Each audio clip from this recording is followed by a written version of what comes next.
Sebastián, since he's the most expanded of the four of us, asking him, how do you see this difference? You know, we see peaks these days that we've seen other panels and keynotes on Brazil. We see cash in Mexico, 90% according to the e-commerce association are done on cash, correct me, Adolfo also. And but there is not only Brazil, not only Mexico, we have other countries that are significant with a bunch of millions of people. So can you tell us the difference, Sebastián, around the culture and the insights on payments in those different countries? Yeah, I mean, for us, when we started looking at the infrastructure problem through Latin America, really Brazil, and to a certain degree, even Mexico, was much further along in terms of their evolution in payments infrastructure. And so the really interesting opportunities were actually ex-Brazil, ex-Mexico. And I think it's easy a lot of times on a global stage and a global conference like this to forget that you do have the rest of LATAM. If you look at only the Andean corridor, it's almost a couple 100 million people. So that's more than enough to really not only have a meaningful business, but be able to look into the insights of the culture and of different payment types that in some cases are shared between markets and in a lot of cases are quite different. In the case of Kushki, my partner and I are originally from Ecuador, so when we decided to begin the business, that was kind of the natural jumping off point. And I think a little bit was of pride, of national pride, but we found out very quickly that it was a very smart decision, honestly, because Ecuador is a fantastic laboratory. It's a market with about 17, 18 million people, so it's not enormous, but it's not tiny. It gives you a relevant number to actually play with. It's dollarized, which makes it a little bit easier in terms of creating a projected company that really has this regional ambition from day one. And actually, markets like Ecuador and Chile, of which Kushki is also a part of, have quite a high penetration of banking and cards. And so in our first product, which was very, very much card oriented, this really turned out to be a really ideal foil in that sense, to then later project into larger markets like Mexico. And today Kushki is in Mexico as well, and has kind of a very broad coverage of the region. But if some of the budding entrepreneurs out there take anything from what I have to say, is that you don't need a ginormous market to actually A, make an impact, and B, actually be really smart about how you develop your product, how you develop your infrastructure, and then how you build it up iteratively to really attack a much larger region or problem in that sense. Yeah, we could talk forever about the Mexico chapter with your last acquisition, in this last quarter that you made. But Adolfo, what do you think about, now that you're really laser focused in Mexico, huge country, 130 million people, what do you think about the different geographies? Because I imagine you've done your homework around either or not to go abroad, Yeah. So what's your thoughts on this? So I think the regulation is I think what has provoked or has laid the game the way it is right now. And regulation has been very different in different countries, and some of them have been very, very successful. We have example of Brazil, for example, where the card payment system has really taken off. It's a really, really, really large market. And the counterexample of that, you could say, is Mexico, right? Where the regulatory efforts have not been as successful as they have been in Brazil. So in my mind, the regulatory piece, more than the cultural side of things, the regulatory piece is what has made things very different from one market to the other. And even the languages for processing transactions, chargeback rules, I mean, a bunch of things, and it varies across the region. Now, that being said, one thing, and Sebas knows a lot more about this than I do, but one thing that that I think is going to happen, and we're really starting to see, is the markets are going to start to converge a little bit, to coincide in terms of regulation, and in a few years, not in the short term, but in maybe 5, 10, 15 years, they're going to look a lot more similar one to the other in terms of how payments are processed, the payment methods available, and the usage that people give to those payment methods. So I think companies that are able to really expand regionally with different frameworks right now, it's incredibly challenging, which is what these guys do. In a few years, they're going to be in an incredible position to really dominate the region, not one market, but the region, because it's going to be hard for other people to come in because of the footprint that they're already going to have. So I think there are differences, but from my point of view, those differences are mostly driven by the regulatory framework that has been applied historically to the countries. And that, in my view, will start becoming more similar. We have seen already Brazil and Argentina, they opened up their payment systems 10 years ago, roughly.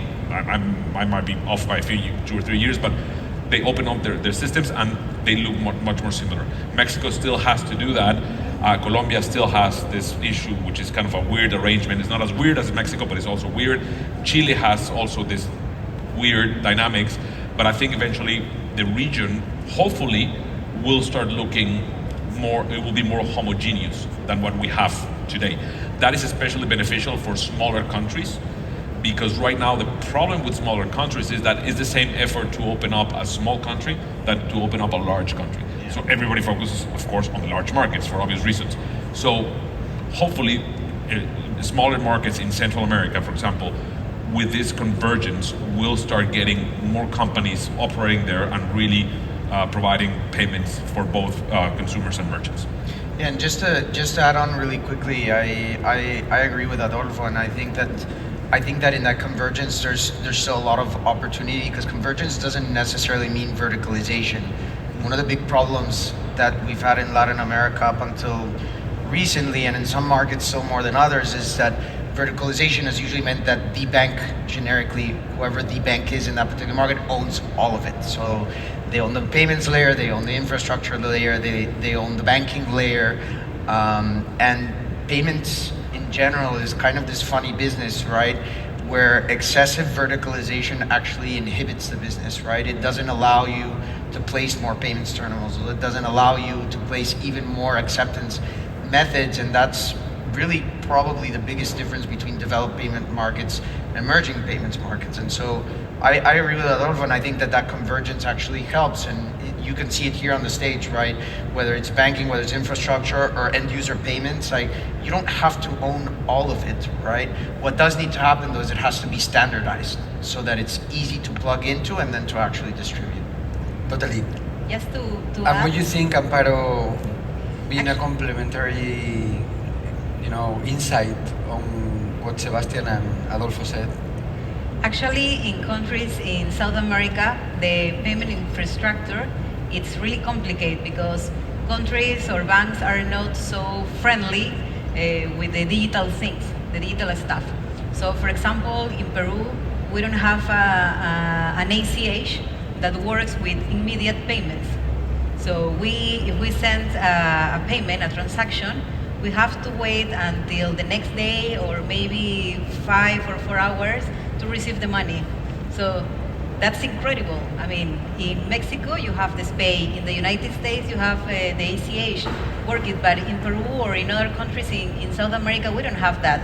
So as a fintech or as a startup, we need to manage that. We need to create some hacks to operate and make it as near real time. But because we can do that, because we are playing with the solution. So that's the things that we need to see every day. Totally. Well, and let's say something that if we take all of the fintechs that we have in Latin America, correct me, colleagues, most of them are payment fintechs, no? So isn't it that payments are being commoditized, because we can see we were talking before the panel, what is happening in Colombia, what is happening in Brazil, what is happening in Mexico that Adolfo and Sebastián were talking. So don't you think, is it commoditizing? And that may be a very broad answer. So to make it very efficient, let's say, what's your difference? What's Clips, Kushki, and B89 difference from the rest of the crew? So starting with Adolfo. Yeah, so I think I'll start first with Clip and then I'll go to the commoditization. So one of the tenets where the company was founded is based on service and providing an extraordinary product. And that is the difference. So Clip actually works every time, gets all payment methods, and the quality, the level of service is extraordinary.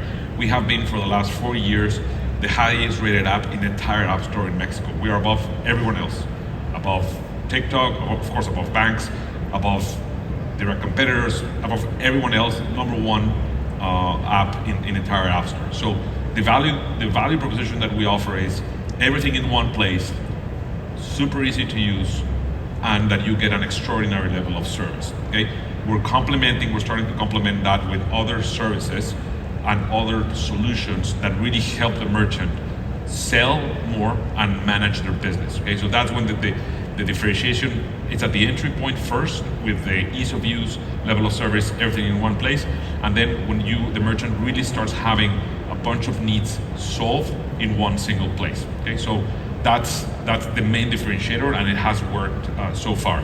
Now, in terms of commoditization, I think it's bullshit, the commoditization of payments.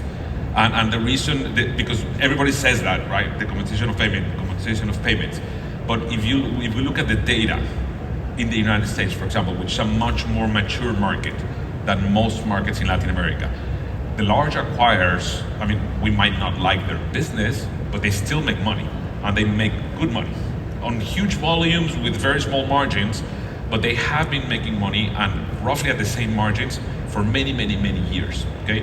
So yes, there is margin compression in some markets. There has been some margin compression in the States. In Brazil, we're starting to see some margin compression for the SMB segment, but there's still money to be made in payments. I think the key is not if payments is a commodity or not.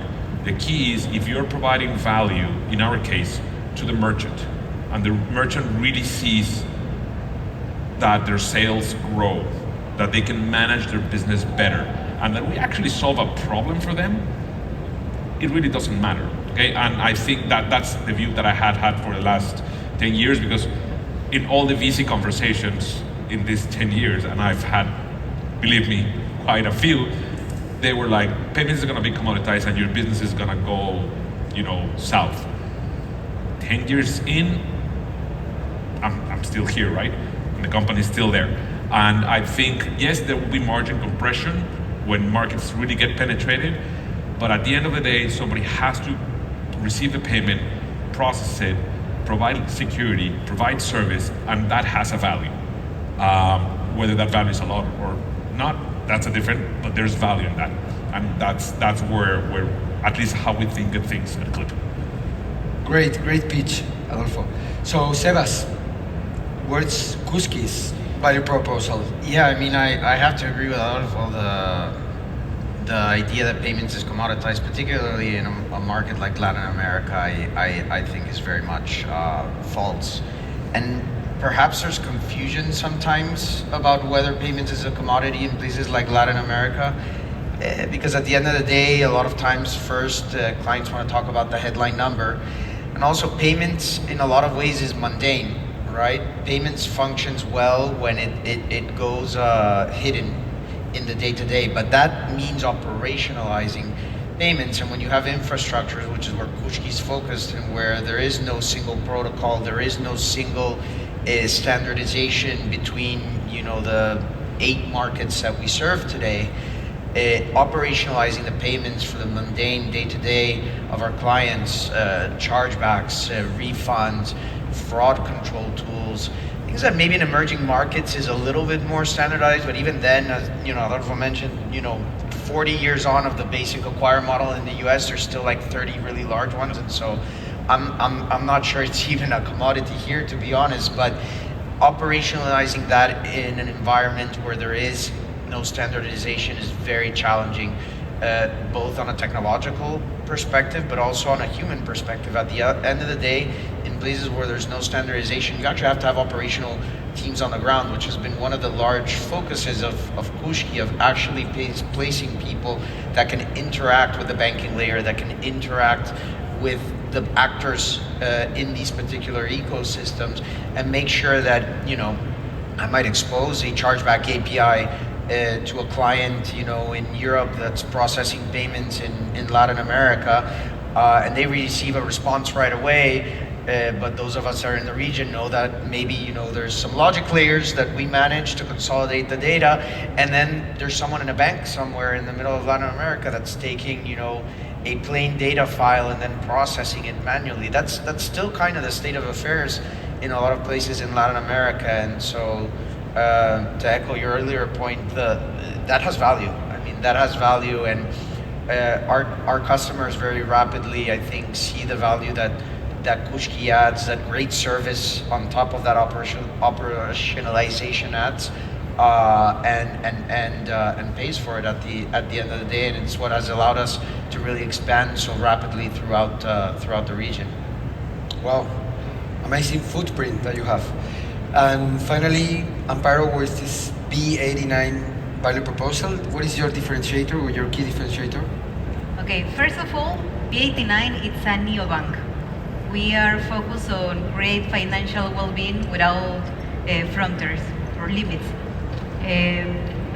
Our main competitor is the cash, not other payment companies, and we are fighting with the cash. That's very important to know. So if we want to have financial inclusion, what we need to know is about money movements. If we understand the movement of the money of the people, we can then make more accessible the payment service, and then finish with a credit card, for example. Why not? If we can understand their behavior and the money movement, we can then give them a credit and start creating their financial story. So what we do different is we work in cross-border payments to understand the money movement, and we also work with a credit builder solution for people. So during 6 months, you receive a prepaid card where you do cash-in or top-up. We see your money movement, we see where you are buying, your behavior, and then we evaluate you, and then graduate and give you the credit card. So for people, it's very important to do that, because more than 50% of the people is underbanked, or they don't have the chance to have a credit card at all. So with these people, they really get involved with us, because we are the one that are giving them access to a product where they can go and they don't receive anything. We're giving them the chance to prove that they are good payers, and with that start their career and their financial information in the system. Then they can get access to any other loans or whatever they want. But we are the first step for them. We open the doors for them. Yeah, this financial wellness approach, is very necessary, no, these days in the region. So congratulations for that.